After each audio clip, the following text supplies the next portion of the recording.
ஒரு அழகான கிராமத்தின் ஓரத்தில் பெரிய பசுமையான ஒரு தோட்டம் இருந்தது.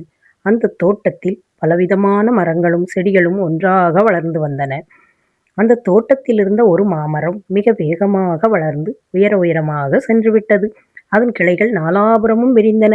மாமரத்தின் அருகில் ஒரு நெல்லி மரம், ஒரு கொய்யா மரம், சில சிறிய பூச்செடிகள் இருந்தன. மாமரத்தின் பெரிய கிளைகள் சூரிய ஒளியை முழுவதும் மறைத்ததால் அருகில் இருந்த செடிகளுக்கு சூரிய ஒளி கிடைக்காமல் போனது. நெல்லி மரம் காய்க்காமல் வாடியது. கொய்யா மரம் பலவீனமாகி நின்றது. பூச்செடிகள் பூக்காமல் சோகமாக இருந்தன. ஒரு நாள் தோட்டக்காரன் வந்தான். அவன் தோட்டத்தை சுற்றி பார்த்து மரங்களிடம் பேசுவது போல கூறினான்.